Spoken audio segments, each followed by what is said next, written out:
അതെ. അത് എന്നെ പ്രചരിപ്പിക്കുന്നു തോന്നുന്നുണ്ടെങ്കിൽ, അത് ഈ എന്താണ് മെഗലോമാനിയ എന്നൊക്കെ പറയുന്ന മാതിരി ഒരു സാധനമാണ്. അത് എന്നെക്കുറിച്ചാണെന്നുള്ളൊരു തോന്നൽ.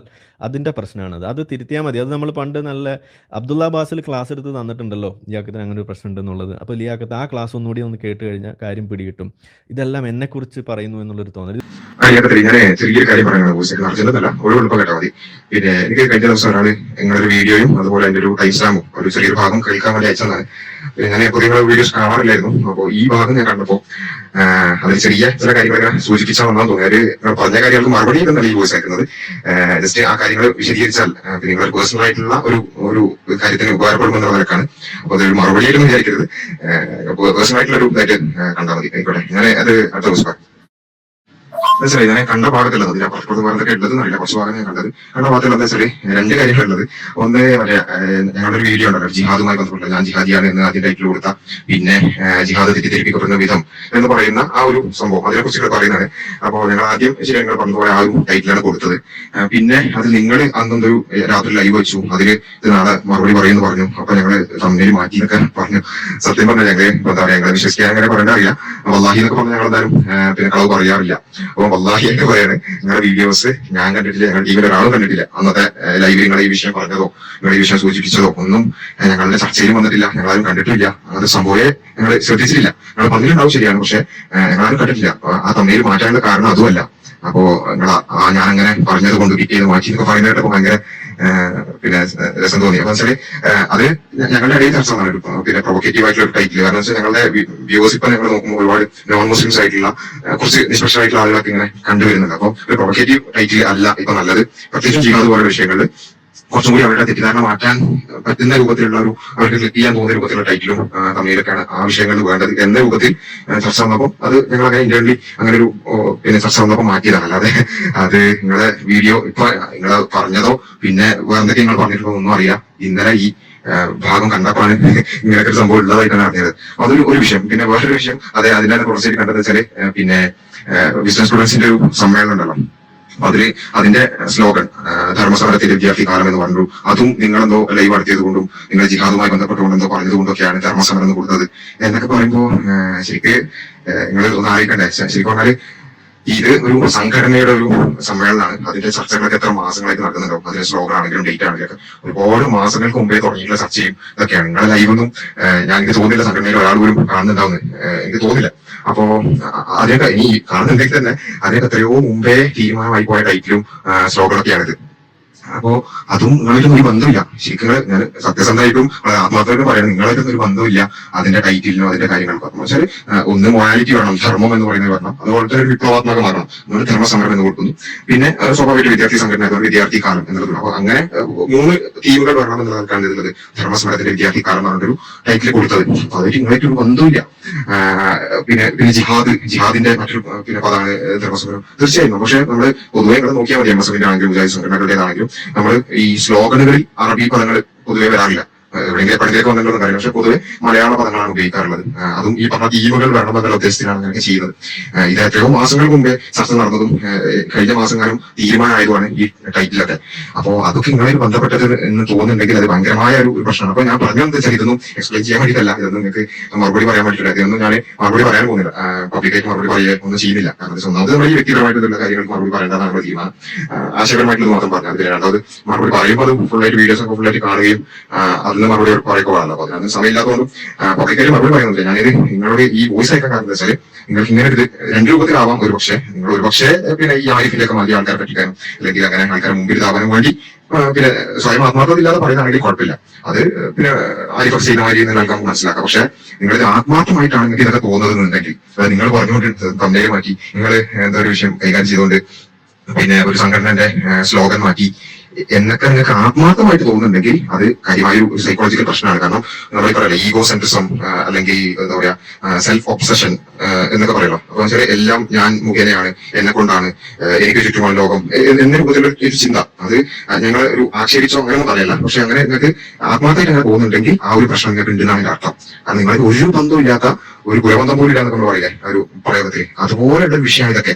അതിനൊക്കെ നിങ്ങൾ ഇങ്ങനെ പറയുന്നുണ്ടെങ്കിൽ അത് കാര്യമായ ആ ഒരു പ്രശ്നം. അപ്പൊ അത് ഈ നമ്മുടെ വിമർശന രംഗത്തും മറ്റും മാത്രമല്ല, നമ്മുടെ പേഴ്സണൽ ലൈഫിൽ അടക്കം അത് വലിയ ഒരു പ്രശ്നങ്ങൾ ഉണ്ടാക്കാൻ സാധ്യതയുണ്ട്. അതുകൊണ്ട് ഞാൻ പറയുന്നത് ജസ്റ്റ് അത് വളരെ ആത്മാർത്ഥമായിട്ടാണ് നിങ്ങൾക്ക് അങ്ങനെ തോന്നുന്നുണ്ടെങ്കിൽ ആ ഒരു പ്രശ്നങ്ങൾക്ക് ഉണ്ടാവാൻ സാധ്യതയുണ്ട്.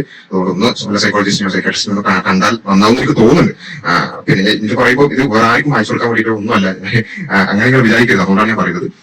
പിന്നെ ഒരു ആസ് എ പേഴ്സൺ നിങ്ങൾക്ക് അങ്ങനെ ഒരു ആത്മാർത്ഥമായി അത് നിങ്ങളെ കൊണ്ടാണ് അങ്ങനെയൊക്കെ സംഭവിച്ചത് എന്നൊക്കെ തോന്നുന്നുണ്ടെങ്കിൽ അങ്ങനെ ഒന്ന് കൺസൾട്ട് ചെയ്യുന്നത് നല്ലതായിരിക്കും എന്ന് മാത്രം പറയുന്നു. ആയിക്കോട്ടെ. പിന്നെ ബാക്കി അറിയില്ല വേറെ എന്തൊക്കെയാണ് പറഞ്ഞത് എന്നുള്ളത് അറിയില്ല. ഈ ഭാഗം മാത്രമാണ് ഞാൻ കണ്ടത്, സമയത്തും കാണാൻ പറ്റില്ല ബാക്കിയൊന്നും.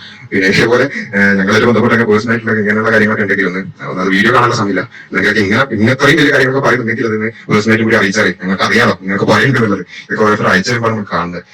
ഏതായാലും ആയിക്കോട്ടെ. അപ്പോൾ നമുക്ക് വ്യക്തിപരമായിട്ട് ചില കാര്യങ്ങളോട് പ്രതികരിക്കാനൊക്കെ പറ്റും അല്ലേ? വ്യക്തിപരമായിട്ട് ഞാൻ നുണ പറഞ്ഞു, ലിയാക്കത്ത് നുണ പറഞ്ഞു എന്ന് പറയുമ്പോൾ ആ നുണ എന്താണെന്ന് ചോദിക്കുമ്പോൾ അത് പറയാൻ വയ്യാത്ത ബാസിൽ എനിക്ക് മാനസിക പ്രശ്നമുണ്ട് എന്ന് പിന്നെ ഡയഗ്നോസ് ചെയ്യാനും അതിൽ എന്നെ ഉപദേശിക്കാനും എൻ്റെ വ്യക്തി ജീവിതത്തിൽ അത് ബാധിക്കാതിരിക്കാൻ എന്നെ പരിഗണിക്കാനൊക്കെ കാണിച്ച വലിയ മനസ്സിന് വലിയ നന്ദിയുണ്ട്. എന്തായാലും പല ഡോക്ടറുടെ പിന്നെ സൈക്കോളജിക്കൽ കൺസൾട്ടിങ് തൽക്കാലം ഉദ്ദേശിക്കുന്നില്ല. ആളെ ഊശിയാക്കാൻ വേണ്ടി അയച്ച മെസ്സേജ് ആണ് എന്നതുകൊണ്ട് ഇത് പിന്നെ ബാക്കിയുള്ളവരോട് കേൾക്കട്ടെ എന്നാണ് ഞാൻ വിചാരിക്കുന്നത്. Okay, thank you. ശരിയാക്കട്ടെ. എന്താണ് ജനറൽ കണ്ടന്റാക്കി പൈസ ഉണ്ടാക്കണ ശരി. ഞാനൊരു വ്യക്തി നിലക്ക് അത് കണ്ടപ്പോൾ ഞാൻ ആ ഭാഗം ആണ് കണ്ടത്. കണ്ടപ്പോൾ ഭയങ്കര ഒരു സഹതാപം ഒരു വ്യക്തി നിലക്ക് ഉണ്ടാവല്ലോ. എന്തൊക്കെ നമ്മളെ വിമർശിച്ച് എന്തൊക്കെ പറഞ്ഞാലും ഒരു വ്യക്തി നിലക്ക് ഇങ്ങനൊരു ഒരാൾക്ക് ചിലപ്പോൾ നിങ്ങൾ അറിയാതെ ആണെന്നായിരിക്കും, അറിയാതെ വരുന്ന ചിന്തകളാണിത്. എന്നുവെച്ചാൽ ശരിക്കും ഇത് ഞാനൊരു ഡെന്റിസ്റ്റ് സൈക്കോളജി പറയുന്നല്ല, അതുകൊണ്ട് ഞാൻ പറഞ്ഞ ഒരാളെ കൺസൾട്ട് ചെയ്യാൻ ഞാൻ നിങ്ങൾക്ക് മാനസിക രോഗമാണെന്നോ അങ്ങനെയൊന്നും പറഞ്ഞതല്ലോ. ആരെങ്കിലും കൺസൾട്ട് ചെയ്യാനല്ലേ ഞാൻ പറഞ്ഞുള്ളൂ. എനിക്കിങ്ങനെ നമ്മൾ പൊതുവെ വായിക്കല്ലോ സൈക്കോളജി ഒക്കെ വായിക്കുമ്പോൾ അഡോളസൻസിൽ ഉണ്ടാകുന്ന ഒരു വിഷയമാണ് ഈ പറഞ്ഞ ഒരു ഈഗോ സെൻട്രിസം ഭയങ്കരമായിട്ട് ഉണ്ടാകുന്നുള്ളത്. എന്നുവെച്ചാൽ നിങ്ങൾക്ക് ഞാൻ ഓർമ്മണ്ടാവും ഒരു 10-12 മുതൽ ഒരു 15 വയസ്സ് വരെ എല്ലാ കുട്ടികൾക്കൊക്കെ തോന്നും എന്റെ ചുറ്റുപാട് ലോകം കറങ്ങുന്നത് എല്ലാവരും എന്നെയാണ് ശ്രദ്ധിക്കുന്നത്, ഞാൻ കാരണമാണല്ല എന്ന് അങ്ങനത്തെ ഒരു സംഭവം ഉണ്ട്. അത് അഡോളസൻസിൽ ഉണ്ടാകുന്നതാണ്. പക്ഷെ ചില ആളുകൾക്ക് സംഭവം എന്ന് വെച്ചാൽ അഡോളസൻസ് കഴിയുമ്പോൾ അഡൾട്ട് കുട്ടിയിലേക്ക് എത്തുമ്പോൾ അത് മാറേണ്ടതാണ്. പക്ഷെ ചില ആളുകൾക്ക് മാറൂല. അത് അവരുടെ പ്രശ്നമൊന്നുമല്ല, അത് അവർക്ക് അറിയാതെ അങ്ങനെ സംഭവിക്കും. പക്ഷെ അത് ചെറിയൊരു കൺസൾട്ടിങ് കൊണ്ട് ചെയ്യാൻ പറ്റും, അത് മാറ്റാൻ പറ്റും. അപ്പൊ അതുകൊണ്ട് ഇങ്ങനെ കണ്ടപ്പോൾ എനിക്ക് ഭയങ്കര ഏകദേശം ഉറപ്പ് പോലെ തോന്നി. അതുകൊണ്ടാണ് ഞാൻ പറഞ്ഞത് അത് ഭയങ്കര പേഴ്സണലി ഒരു ഇൻസൾട്ടിംഗ് ആയിട്ട് എടുക്കുകയല്ല വേണ്ടത്. കുറച്ച് ഒന്ന് ചിന്തിച്ചു നോക്കത്തേ ഉള്ളൂ. കാരണം ഇത് നിങ്ങൾക്ക് ഒരു ബന്ധമില്ലാത്ത ഒരു 7 അയലത്ത് പോലും നിങ്ങൾ വരാത്തൊരു വിഷയമാണ് എന്ത് ചെയ്തിട്ടുള്ളത്. നിങ്ങളുടെ എന്തോ ഒരു വലിയ നേട്ടമായിട്ടൊക്കെ നിങ്ങൾ പറയുന്നത്. അപ്പൊ അത് കണ്ടപ്പോൾ ഒരു വ്യക്തി എന്നുള്ള നിലക്കുള്ള ഒരു തോന്നിയുള്ളൂ, വേറെ വിഷയമില്ല. അപ്പൊ അത് നിങ്ങൾ അങ്ങനെ ഒരു ഭയങ്കര ഒരു എന്താ പറയുക ശത്രുപക്ഷത്തിൽ അങ്ങനെ എടുക്കാൻ കാര്യമില്ല. ഒരു വ്യക്തി ഇതെല്ലാം ഒരു ഗുണാംശയിൽ പറഞ്ഞതായിട്ട് എടുത്താൽ മതി.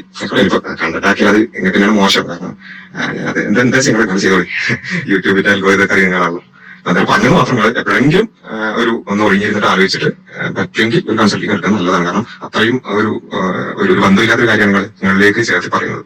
ആയിക്കോട്ടെ, എന്തായാലും നടക്കട്ടെ.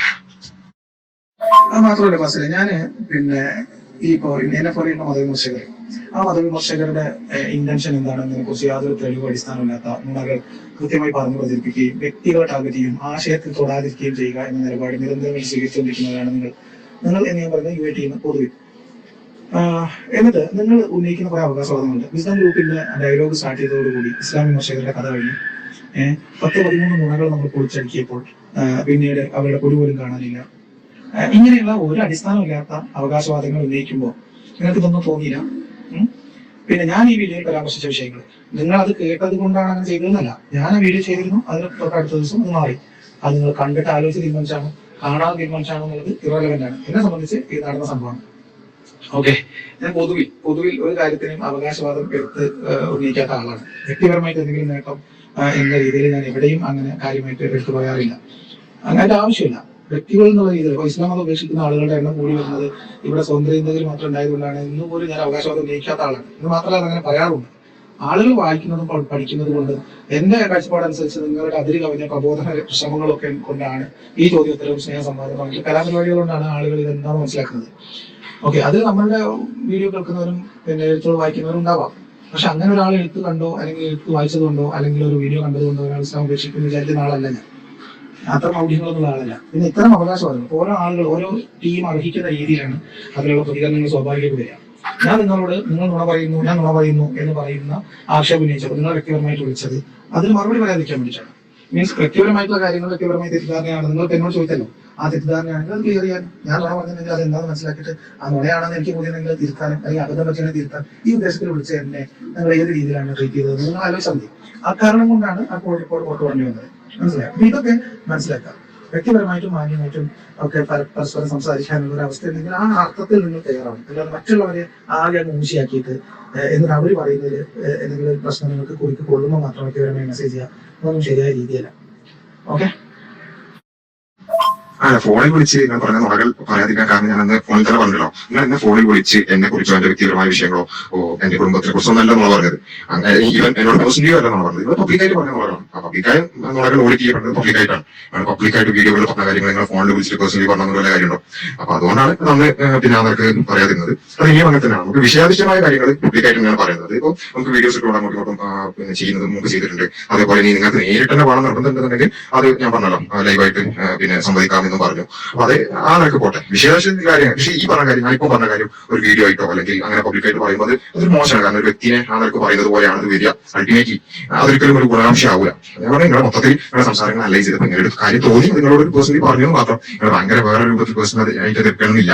ഓക്കെ, അത് പൊതുവേ തന്നെ നിങ്ങളുടെ സംസാരത്തിൽ എനിക്ക് തോന്നി. മുമ്പ് ഈ അപ്രസായിട്ടുള്ള സംവാദത്തിന്റെ സമയത്ത് എനിക്കത് ഭയങ്കര ഫീൽ ചെയ്തു. കാരണം വെച്ചാൽ സത്യം പറയാം, നമ്മളെല്ലാവരും ഈ പിന്നെ സംവാദത്തിന്റെ തലേന്നൊക്കെ ഞങ്ങളെല്ലാവരും ഒരുമിച്ചുണ്ടായിരുന്നു. അപ്പൊ നമ്മള് പിന്നെ നേരത്തെ തന്നെ സംവാദത്തിന് റെഡിയാവുകയും സംവാദത്തിലെ വിഷയങ്ങൾ പ്രിപ്പയർ ഒക്കെ ചെയ്ത് കഴിഞ്ഞാൽ നിങ്ങളെ ഇടപെടലുകളൊന്നും അവിടെ ആരും നോക്കിയിട്ടില്ല സത്യം പറഞ്ഞാല്. പക്ഷെ നിങ്ങൾ അതിന്റെ ശേഷമുള്ള ഒരു വീഡിയോ ഞാൻ കണ്ടത് വെച്ചാൽ എന്റെ ഇടപെടൽ കൊണ്ടുകൂടിയാണ് നമുക്ക് സംവാദത്തിൽ വന്നത് എന്ന് എനിക്ക് ഉറപ്പിച്ച് പറയാൻ സാധിക്കും. അതിൽ അഭിമാനം കൊണ്ട് എന്നൊക്കെയാണ് നിങ്ങൾ പറയുന്നത്. നിങ്ങളെ ഈ നമുക്ക് എന്തോ വേറെ റൂം എത്തുന്നു അങ്ങനെയൊക്കെ നിങ്ങൾ പറയുമല്ലോ. ആ സംഭവം ഒന്നും ഒന്നാമത് സംഭവമേ ഉണ്ടായിട്ടില്ല, അതൊരു ചർച്ചയെ ഉണ്ടായിട്ടില്ല. എന്തായാലും സംവാദം നടക്കണം. പക്ഷേ യുക്തിവാദി സംഘത്തിന്റെ ആ ഒരു ജനാധിപത്യ വിരുദ്ധത ആളുകൾക്ക് മുമ്പിൽ തുറന്നു കാണണമെന്നുള്ള ചർച്ച ഉണ്ടായിരുന്നു. അതല്ലാതെ വേറെ റൂം എത്തുന്നതിനെ കുറിച്ചോ വേറെ റൂമിൽ പോകുന്നതിനെ കുറിച്ചൊന്നും ഒരു ചർച്ചയെ ഉണ്ടായിരുന്നില്ല. പക്ഷെ നിങ്ങളതൊക്കെ ഇങ്ങനെ നിങ്ങളുമായി ബന്ധപ്പെടുത്തിയൊരു ഈഗോ സെൻട്രിക് ആയിട്ട് ആണ് ചിന്തിക്കുന്നത്. അപ്പോ ശരിക്കും നിങ്ങളെ ആ വീഡിയോസ് ഒക്കെ കുറച്ച് കണ്ടിട്ടുണ്ടോ എനിക്ക് അറിയില്ല, ഉണ്ടാകാന്നാണ് ഞാൻ മനസ്സിലാക്കുന്നത്. നമ്മളത് സംവാദം കഴിഞ്ഞിട്ടാണ് കാണുന്നത്. കഴിഞ്ഞ കണ്ടപ്പോൾ ഭയങ്കര ചിരി വന്നു. അപ്പൊ എന്ന് വെച്ചാൽ ഈ ഒരു സംഭവം നിങ്ങൾക്ക് പൊതുവായിട്ട് നിങ്ങളുടെ പേഴ്സണാലിറ്റിയിൽ ഉള്ളതായിട്ട് എനിക്ക് തോന്നിയത് കൊണ്ട് ഞാൻ പറഞ്ഞോളൂ. നിങ്ങൾ ഈ പറഞ്ഞ വിഷയം ഇപ്പോ എന്താ പറയാ ജിഹാദുമായിട്ട് ബന്ധപ്പെട്ട ടൈറ്റില് നിങ്ങൾ ലൈവിൽ പറഞ്ഞു യാദൃശ്ചികമായി അത് മാറി നല്ലല്ലോ നിങ്ങൾ പറഞ്ഞത്. പിറ്റേന്ന് ഞാൻ എടുക്കുമെന്ന് പറഞ്ഞപ്പോൾ അത് തമ്മിൽ മാറ്റിയിരിക്കുന്നു. അബ്ദുൽ അബ്ബാസിൽ ഇങ്ങനെ പേടിക്കരുതെന്നൊക്കെയാണ് പറഞ്ഞത്. സംഭവം ഞാൻ അറിഞ്ഞിട്ടുണ്ട് നിങ്ങൾ അങ്ങനെ ലൈവിൽ പറഞ്ഞ കാര്യം. അത് വേറെ ചർച്ചയുടെ ഭാഗമായിട്ട് മാറ്റിയതാണ്. അതേപോലെ മിസ്റ്റർ സ്റ്റുഡൻസിന്റെ ക്യാപ്ഷൻ അതൊന്നും കമ്മിറ്റിയിലുള്ള ഞാനായിരിക്കും കുറച്ചെങ്കിലും നിങ്ങളെ സംസാരം എവിടെയെങ്കിലൊക്കെ കേൾക്കുന്നത്. ബാക്കി ആരും നിങ്ങളെ സംസാരം കേൾക്കാതെ തന്നെ ഇല്ല. അപ്പൊ അതൊക്കെ നിങ്ങളുമായി ബന്ധപ്പെട്ടതാണെന്ന് നിങ്ങൾക്ക് തോന്നുന്നുണ്ടെങ്കിൽ, ആത്മാർത്ഥമായിട്ട് തോന്നുന്നുണ്ടെങ്കിൽ, അതല്ല നിങ്ങളൊരു കണ്ടന്റിന് വേണ്ടിയിട്ടാണെന്നുണ്ടെങ്കിൽ ഞാനൊന്നും പറയുന്നത് കേട്ടോ. ആത്മാർത്ഥമായിട്ട് തോന്നുന്നുണ്ടെങ്കിൽ അത് നിങ്ങൾക്ക് ഒരു കാര്യമായ ആ നിലക്ക് ഒരു പ്രശ്നം ഉണ്ടെന്നാണ് ഞാൻ പറയുന്നത്. ഒരു സെൽഫ് ഒബ്സസീവ് ബിഹേവിയർ എന്ന് പറയും. അപ്പൊ അത് ഞാൻ നിങ്ങളൊരു ചർച്ച ഒരു തർക്കമായിട്ട് എടുക്കണമെന്നില്ല. അത് നിങ്ങൾ ഒഴിവുള്ളപ്പോൾ ഒന്ന് ആലോചിച്ചാൽ മതി.